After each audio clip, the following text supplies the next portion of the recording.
السلام علیکم ورحمۃ اللہ وبرکاتہ۔ الحمد للہ وکفی وسلام علی عبادہ الذین اصطفیٰ، اما بعد۔ اعوذ باللہ من الشیطان الرجیم، بسم اللہ الرحمن الرحیم۔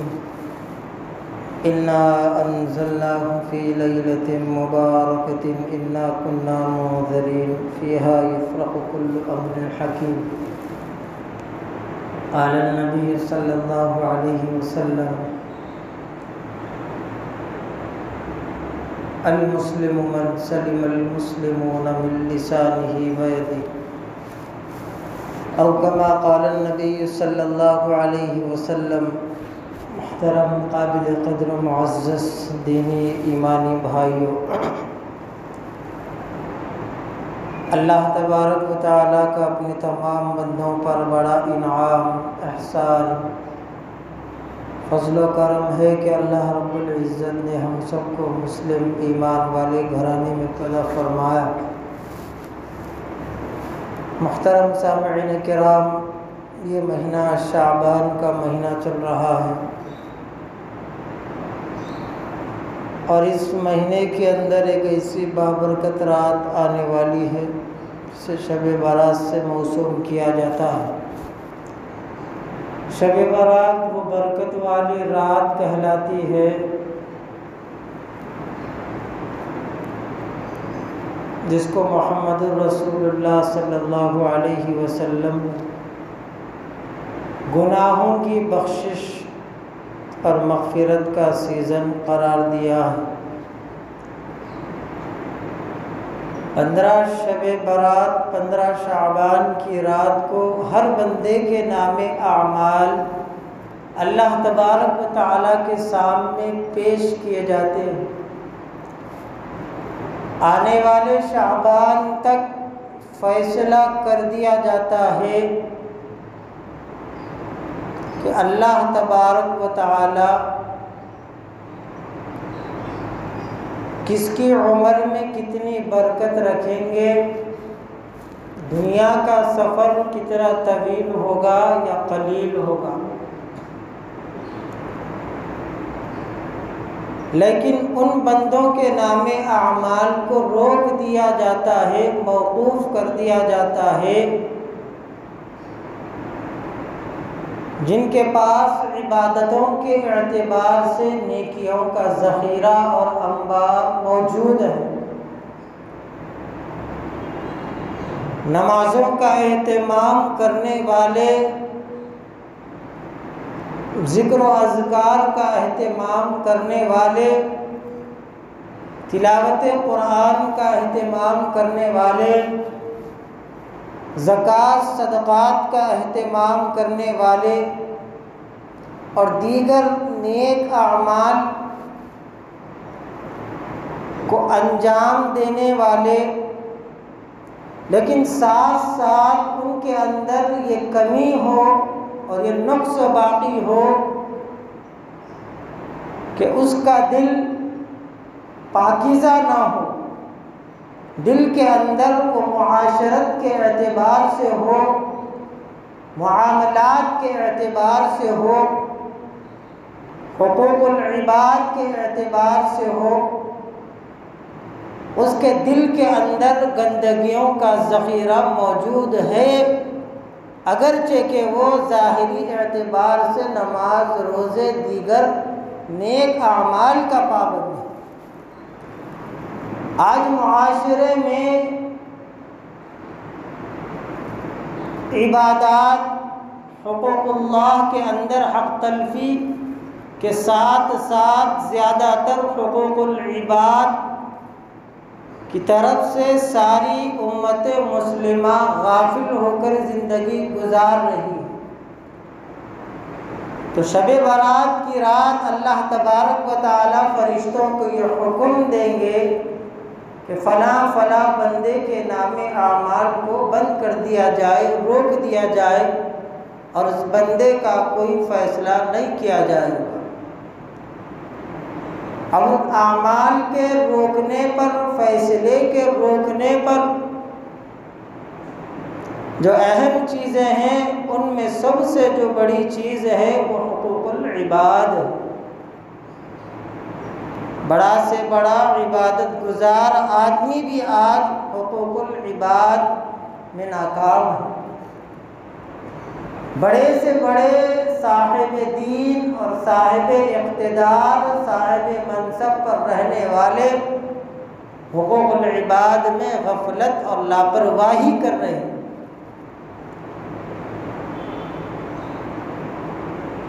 اور ایک طرف نب رسول اللہ صلی اللہ علیہ وسلم کا یہ ارشاد المسلم من سلم المسلمون من لسانہ و یدہ، مسلمان تو وہ ہے جس کی زبان اور ہاتھ سے دوسرا مسلمان محفوظ رہے.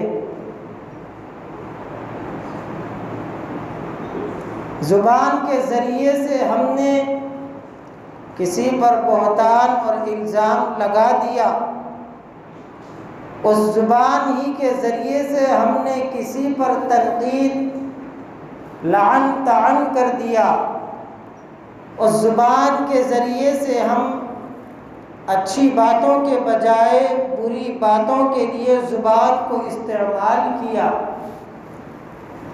اس زبان سے ہم محبت کے بول بولنے کے بجائے نفرت اور کڑوے بول ہماری زبان سے جاری ہے،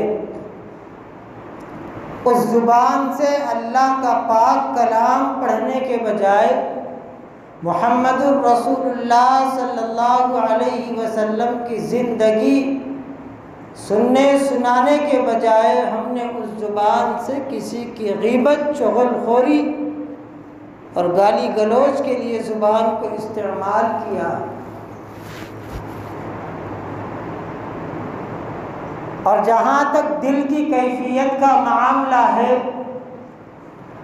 آج سارا معاشرہ دل کی روحانیت اور اس کی پاکیزگی کے اعتبار سے گندگی کے اندر ڈوبا ہوا ہے. تو شب برات کی رات ان بندوں کہ نہ مغفرت ہو سکتی ہے، نہ ان کے نام اعمال کے موافق فیصلہ کیا جا سکتا ہے، جس کے دل کے اندر دوسرے کے تعلق سے برائی ہو، حسد ہو، بغض ہو، عناد ہو، دل کے اندر نفرتوں کا بازار گرم ہو، تو اللہ تبارک و تعالیٰ ایسے بندے کی مغفرت نہیں فرماتے.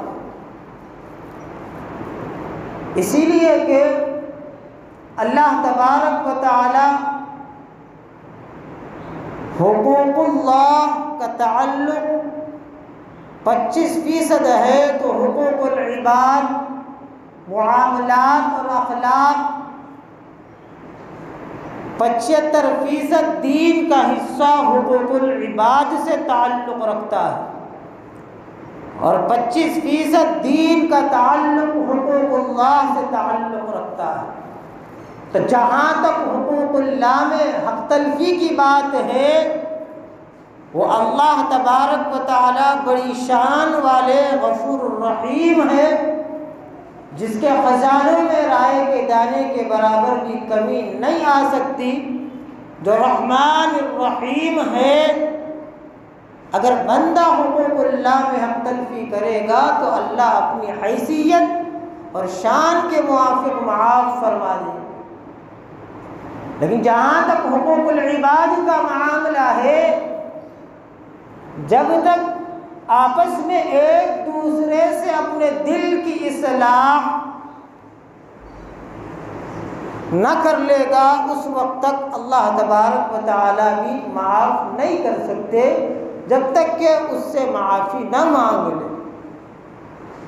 ایک خاندان کا دوسرے خاندان میں آپس میں تنازعات اختلافات ہے، تو شب برات کی رات سے پہلے اس کو درست کرنا بے انتہا ضروری ہے. ماں باپ کا اور اولاد کے تعلق میں بگاڑ ہے تو شب برات کی رات سے پہلے دلوں کی پاکیزگی ضروری ہے. میاں بیوی کا آپس میں بگاڑ ہے تو شب برات کی رات سے پہلے دونوں کے دلوں کی پاکیزگی یہ بے انتہا ضروری ہے۔ بھائی بہن کی آپس میں نہ بنتی ہو، اختلافات ہو، تنازعات ہو، دلوں کے اندر کدورتیں ہوں، تو اس وقت تک بخشش اور مغفرت نہیں ہو سکتی جب تک کہ اپنے دلوں کو پاکیزہ نہ کر لیں۔ ایک پڑوسی کا دوسرے پڑوسی کے تعلقات میں بگاڑ ہے، جب تک تعلقات کو درست نہ کر لیں گے، نماز خطرے میں ہے، روزہ خطرے میں ہے، ساری عبادتیں خطرے میں ہیں، لیکن بندہ غفلت کی زندگی گزار رہا ہے کہ میں نمازی ہوں، میں دیندار ہوں، میں متقی ہوں، میں پرہیزگار ہوں، لیکن دلوں کے اندر کینہ کپٹ حسد بھرا ہوا ہے، تو میرے بھائیوں اللہ تبارک و تعالی ایسے شخص کی مغفرت کے اعلان سے انکار فرما دیتے ہیں۔ آج کمی ہے، حقوق العباد میں کمی ہے، ہر گھر کا، ہر معاشرے کا، ہر علاقے کا یہ فسانہ بن چکا ہے۔ آج ہمارے دل پاکیزہ نہیں ہیں۔ گھروں کا معاملہ لے تو گھروں کے اندر بگاڑ ہے، علاقے کا معاملہ لے، حال چال معلوم کرے تو ایک دوسرے کے پڑوسیوں کے تعلق میں بگاڑ ہے، دوست احباب کے حالات کی کیفیت کا جائزہ لے تو ایک دوسرے کے تعلق سے دلوں کے اندر بغض، عناد اور حسد بھرا ہوا ہے۔ یہاں تک کہ دین کا کام کرنے والے، اپنے آپ کو دین کہنے والے، دیندار کہنے والے گھرانے خود بگڑے ہوئے ہیں دلوں کی پاکیزگی اور اخلاقیات سے۔ مساجد کا جائزہ لے تو جس امام کے پیچھے مصلی نماز پڑھتے ہیں دلوں میں میل ہے،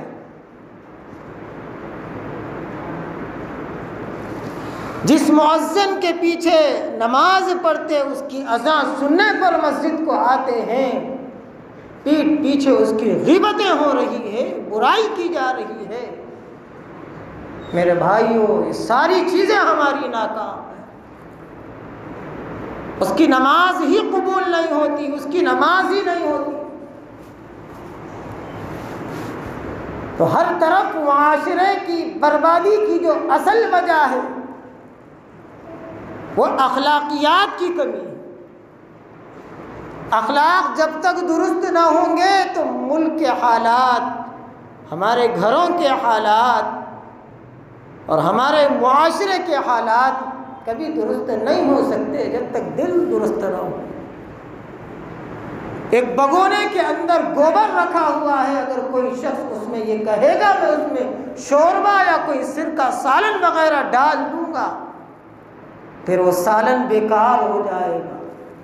اسی طرح اس گندے دل کے اندر اللہ تبارک و تعالی داخل نہیں ہو سکتے۔ اللہ جمیل ویحب الجمال، اللہ بڑے خوبصورت ہے، خوبصورتی کو پسند کرتے ہیں، خوبصورت دل کے اندر اللہ داخل ہوتے ہیں۔ لیکن میرے بھائیوں اپنی اپنی زندگیوں کا جائزہ لیجیے۔ میں ہمیشہ کہا کرتا ہوں، پھر کہہ رہا ہوں، انسانیت سے بڑھ کر کسی کا کوئی مذہب مسلک نہیں ہوتا۔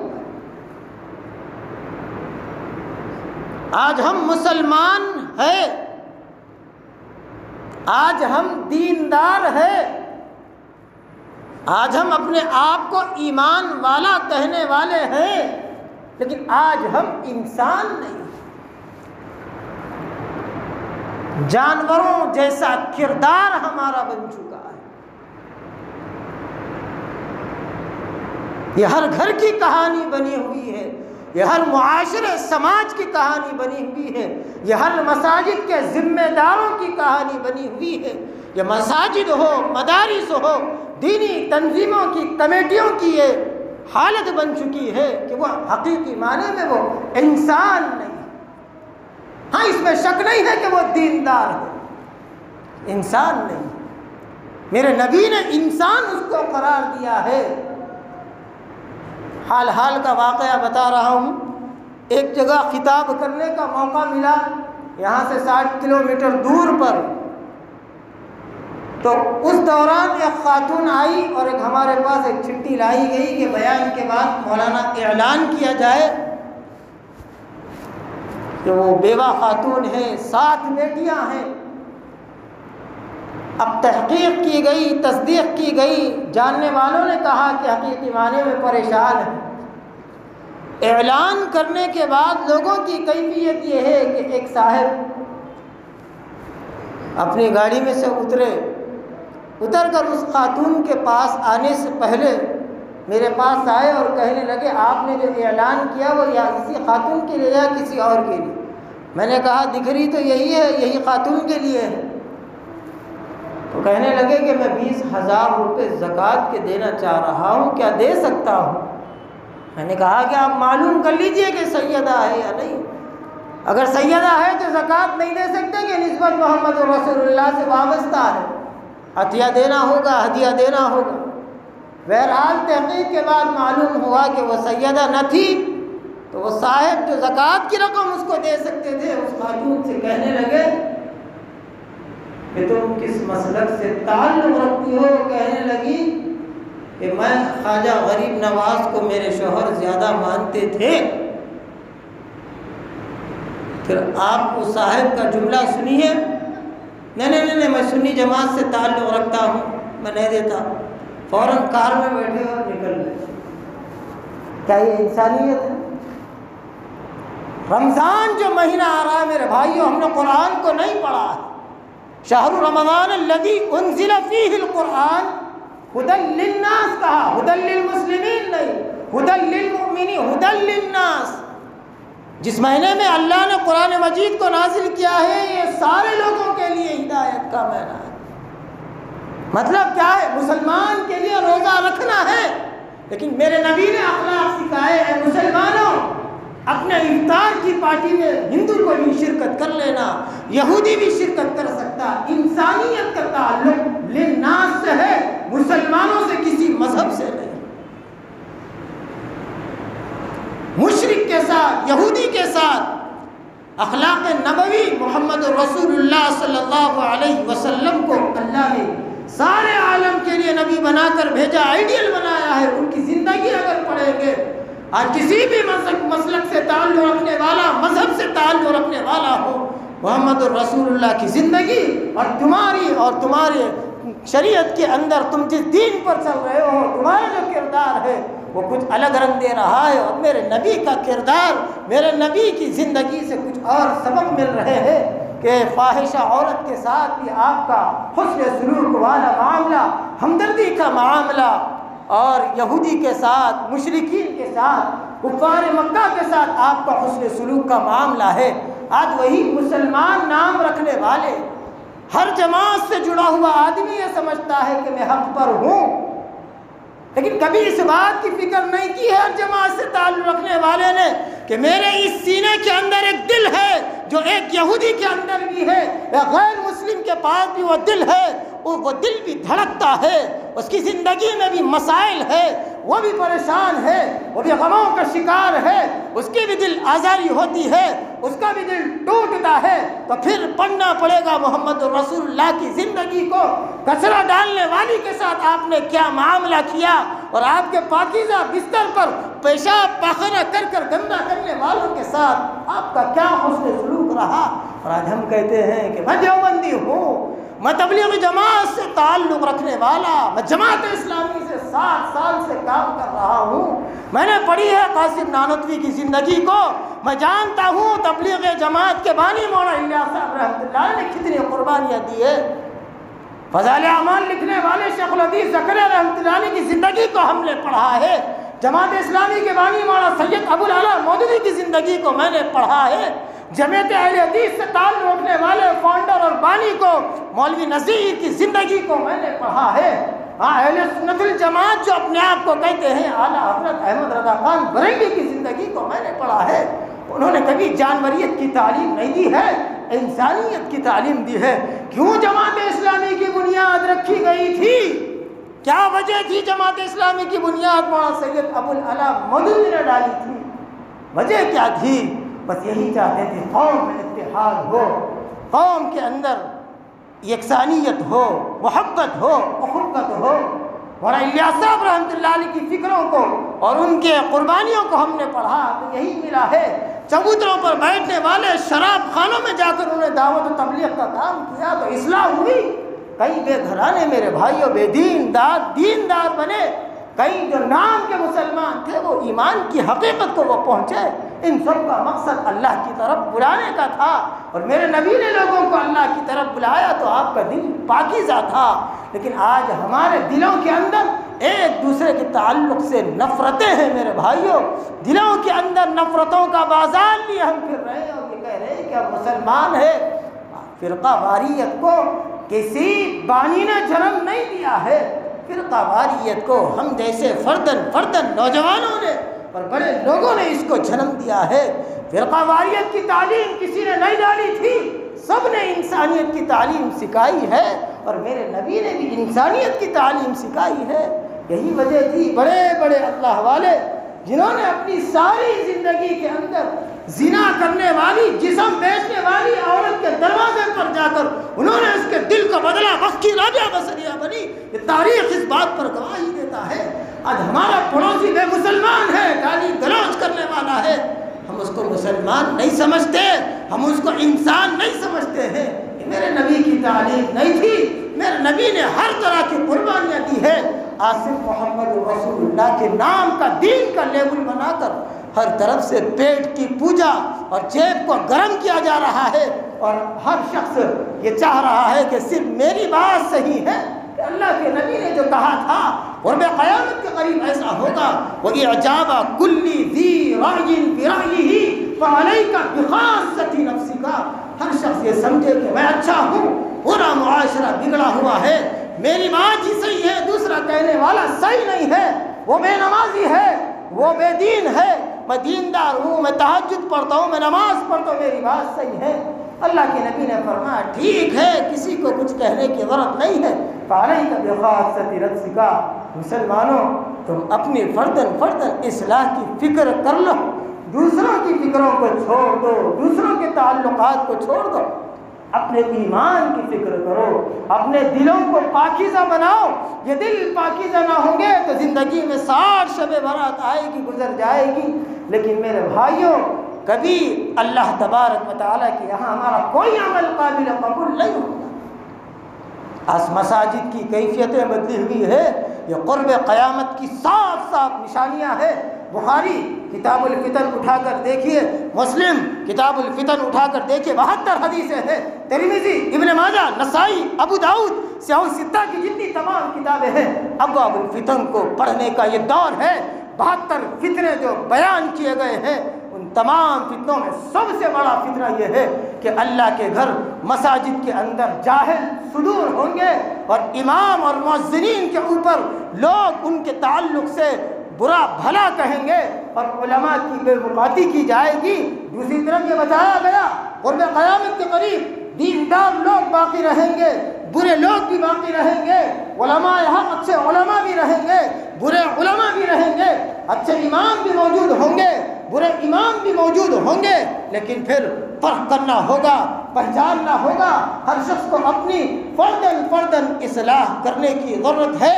قرب قیامت قریب جو کہا گیا کہ اللہ کا جو وبائی مرض آئے گا، میرے نبی نے فرمایا، سنن دارقطنی کی روایت ہے، اللہ کے نبی نے فرمایا جب علماء اور ائمہ کی بے وقاتی اور بے حرمتی کی جائے گی، مولوی حضرات، علماء حضرات، حافظ قرآن کی گویا توہین کرنا محمد رسول اللہ کی ذات پر اٹیک ہے، محمد رسول اللہ کی پیٹھ پر وار کرنا ہے۔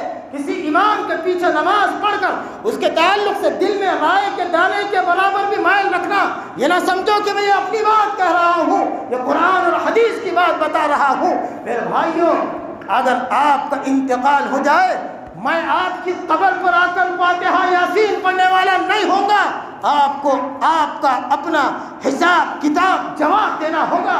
اس لیے کہا کرتا ہوں اپنی آخرت برباد نہ کرو۔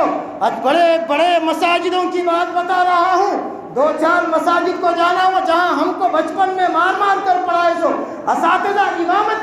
پر فائز ہے، 10 سال سے امامت کر رہے ہیں، وہاں کی حالت بتا رہا ہوں، بڑے بڑے ارب پتی کروڑ پتی لوگ اطراف میں موجود ہیں، اس مسجد کی امام کی تنخواہ آپ جانتے ہیں، مسجد کی ماہانہ آمدنی 1.5 لاکھ ہے، امام کی تنخواہ بڑی مشکل سے 10,000 ہے، بڑے بڑے جامع مسجد کی بات بتا رہا ہوں، وہاں امام کی تنخواہ معمولی ہے اور کمیٹی والے تنخواہ بانٹ رہے ہیں۔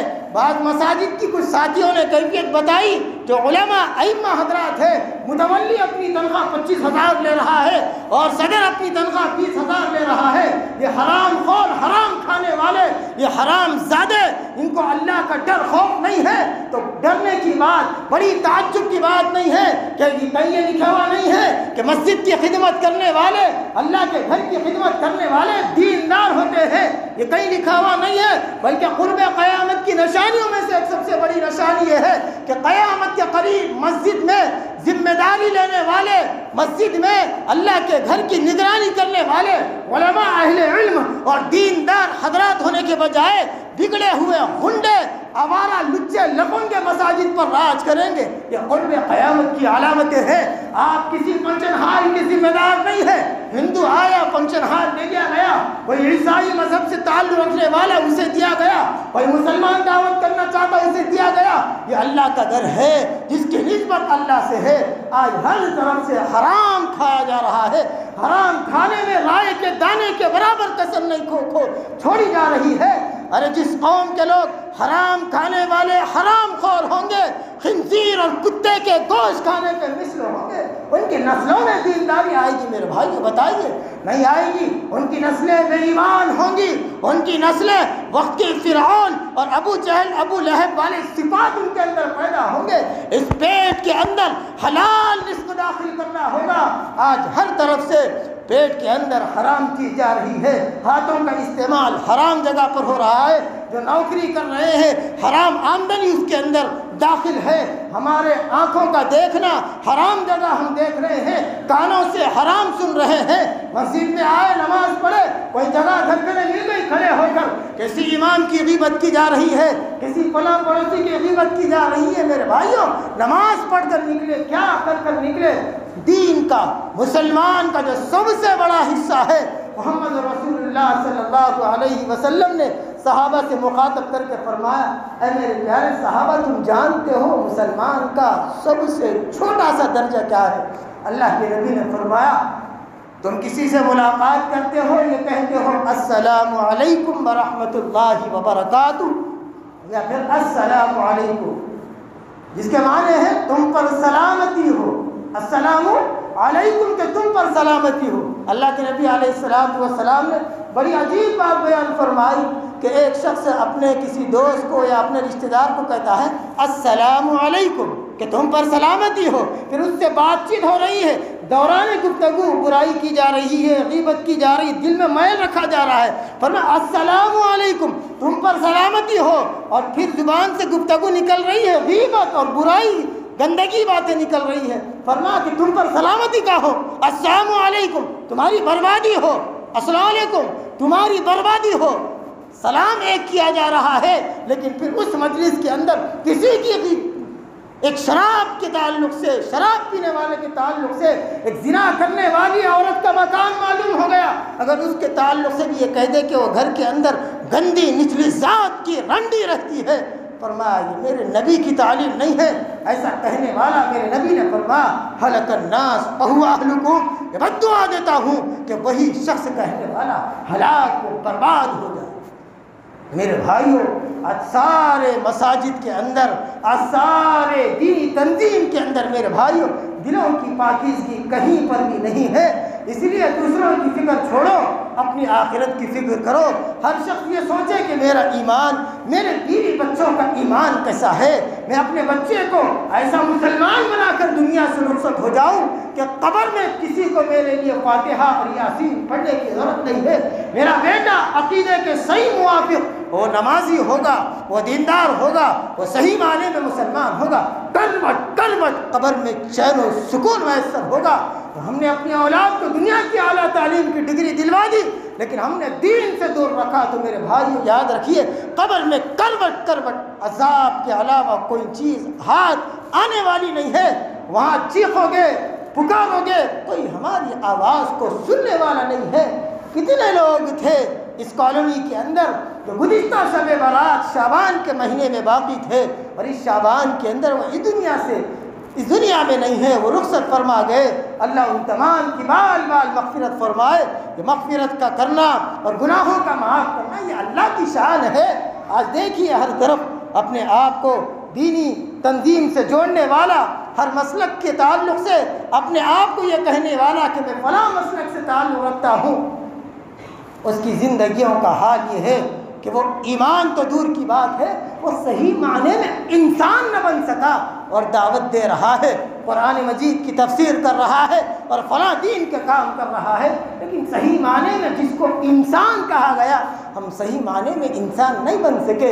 ایک صحابی، ایک بات کہہ کر اپنی بات کو ختم کرتا ہوں، ایک صحابی اللہ کے نبی علیہ السلام کی خدمت میں حاضر ہوئے اور حاضر ہو کر عرض کرنے لگے، یا رسول اللہ، پہلوان اور طاقتور قوی شخص کون ہے؟ اللہ کے نبی نے فرمایا پہلوان اور طاقتور شخص وہ ہے کہ اگر کوئی اس سے لڑ رہا ہے، جھگڑ رہا ہے، کسی نے اس کے ساتھ حق تلفی کی ہے، کسی نے اس پر ظلم کیا ہے، کسی نے اس کے ساتھ زیادتی کی ہے، کسی نے اس کا حق دبایا ہے، اللہ کے نبی علیہ السلام نے فرمایا وہ معاف کر دے، وہ اپنے غصے کو پی جائے، یہ پہلوان شخص ہے۔ آج ہم یہ سمجھتے ہیں کہ آج ہمارے نوجوانوں کی زندگیاں بگڑی ہوئی ہے، آج معاشرے میں 90% طبقہ جو بگڑا ہوا ہے یہ ان مسلمانوں کا ہے، قصور ان مسلمانوں کا نہیں ہے۔ کچھ دن پہلے ایک واقعہ پیش آیا تھا، ہمارے سسرال کے بالکل سامنے کا مکان ہے کہ ایک بچی کی جس کی آج کے دن ہی شادی تھی، آج سے 5 دن یا 6 دن پہلے اس نے رات کے 12 بجے پنکھے سے لٹک کر خودکشی کر لی۔ بعد میں وجہ پتہ چلی ہمارے سسرال والوں کی جانب سے، تو وہ بچی کا تعلق، وہ بچی کہیں اور نکاح کرنا چاہ رہی تھی، ماں باپ اور بھائیوں نے زبردستی کر کہیں اور نکاح کرا دیا، اور بچی کی بات کے نہ ماننے پر اس نے خودکشی کر لی، اور پھر یہ کہا جا رہا ہے کہ ہم نے ہمارے خاندان کو بدنام کیا گیا کہ ہم نے یہ نہیں کیا۔ میرے بھائیوں، جب بچی نے اس کام کو ارتکاب کیا، اس عمل کا ارتکاب کیا ہے، اس گناہ کے اندر وہ ڈوب گئی، تو اس کی ذمہ دار کون ہے؟ وہ حرام کی کمائی کمانے والے حرام خور ماں باپ تھے جنہوں نے بچپن سے تربیت صحیح نہیں کی ہے۔ گلاس کا پانی اگر زمین پر گر جائے، کوئی یہ کہہ رہا ہے کہ مجھے وہی پانی گلاس میں ڈال کر دو، بتائیے ڈال سکتے؟ نہیں، یہ کہا جا سکتا ہے پانی تو گلاس کا نیچے گر گیا، اب اس پانی کو گلاس کے اندر پانی کو کیسے دوسرا پانی لایا جائے، اور جو پانی زمین پر گر گیا اس کو کیسے صاف کیا جائے، پہنچ دیا جائے۔ تو جو غلطی بچوں نے کی تھی، ماں باپ نے اپنی ضد میں آ کر حرام موت کے مرنے پر بچوں کو مجبور کیا، تو اس کی وجہ یہی ہے ماں باپ نے زندگی میں حرام کام کیے تھے، حرام خوری ماں باپ نے کی تھی، نسلوں کے اندر حرام خوری نہیں تو کیا شرافت خوری آئی؟ آج قصوروار والدین ہے، نوجوانوں کے بگڑنے پر ماں باپ ذمہ دار ہے۔ ہاں، دنیا کمانے میں تو میرے بھائیوں اعلیٰ سے اعلیٰ ماں باپ نے قربانیاں دی، تکلیفیں اٹھائی، اس بات میں کوئی شک نہیں ہے، لیکن کبھی فکر آخرت ہم نے اپنی بچوں کی نہیں کی ہے۔ آج رات کو میں بستر پر سو گیا، کل کو میں اٹھوں گا تو قبر میری آنکھ کھلے گی، جہاں اندھیرا ہوگا وہاں یہ سوال ہوگا کہ تمہیں ہم نے اولاد کی نعمت دی تھی، تم نے اپنی اولاد کو دینی تعلیم سے آراستہ کیا یا نہیں کیا ہے؟ آج میرے بھائیوں کمی تربیت اور اخلاق کی ہے، بڑے سے بڑا دیندار اپنے آپ کو کہنے والا، لیکن دلوں کی پاکیزگی نہ ہو، اخلاقیات میں بگاڑ ہو، زبان پر گالی گلوج ہو، کسی ہندو کیا کسی غیر قوم کے تعلق سے بھی دل میں کینہ ہو، میرے نبی نے فرمایا وہ انسان نہیں ہے۔ یہ میری تعلیم نہیں ہو سکتی، میری تعلیم تو یہ ہے کہ میں نے حسن اخلاق کی تعلیم دی ہے۔ آج ہمارے اندر سے اخلاقیات کا نام و نشان تک نہیں ہے۔ اس لیے میرے بھائیوں، دنیا کے ساتھ ساتھ، دنیا کے بینک بیلنس جمع کرنے کے ساتھ ساتھ فکر آخرت، اس قبر کے گڑھے کو رات میں سونے سے پہلے یاد کرو کہ تمہارا کیا حشر ہوگا، تمہارا کیا انجام ہوگا۔ بستر پر رات کو نیند نہ آئے تو جو اعلیٰ سے اعلیٰ ڈش کھانے کو دل چاہے فون پر منگا کر کھانے کو تیار ہے، گھر کی اے سی خراب ہو جائے اعلیٰ سے اعلیٰ اے سی منگانے کے لیے آپ کے پاس سامان تیار ہے، قبر میں پھر قبر کے لیے بھی وہ اعمال تیار کر لو، وہ نیکیوں کا ذخیرہ جمع کر لو، اپنی نسلوں کو ایمان والا بناؤ۔ آج گھروں گھروں کا فسانہ ہے، اسی گلشن کالونی کی بات کر رہا ہوں، یا ہر گھر گھر کے اندر دجال موجود ہے۔ بچوں کے سر کے بال دیکھیے یہودی عیسائیوں کے طریقے پر ہے۔